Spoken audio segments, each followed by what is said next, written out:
দেশ জুড়ে ধীরে ধীরে জেগে বসছে শীত। ইতিমধ্যেই দেশের সর্বনিম্ন তাপমাত্রা নেমে এসেছে 12 ডিগ্রি সেলসিয়াসে।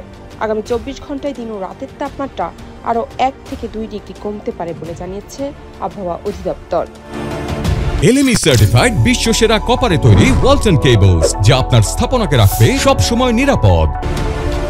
শুক্রবার আবহাওয়ার পূর্বাভাসে বলা হয়েছে, উপমহাদেশে উচ্চ বলয়ের বর্ধিত অংশ অবস্থান করছে পশ্চিমবঙ্গ ও আশেপাশের অঞ্চলে, আর মৌসুমের স্বাভাবিক লঘুচাপ রয়েছে দক্ষিণ বঙ্গোপসাগরে। এই কারণে সারা দেশে শুষ্ক আবহাওয়া বিরাজ করতে পারে, আকাশ থাকবে আংশিক মেঘলা।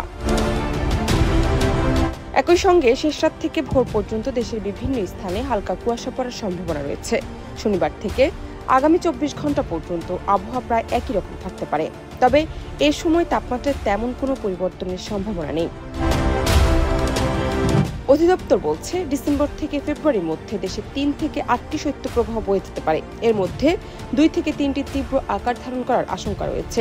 সর্বনিম্ন তাপমাত্রা নেমে যেতে পারে 4 ডিগ্রি সেলসিয়াস পর্যন্ত। পাশাপাশি কিছু এলাকায় হতে পারে শিলাবৃষ্টি ও বজ্রঝড়ও। জান্নাত নিপু, দেশ রূপান্তর।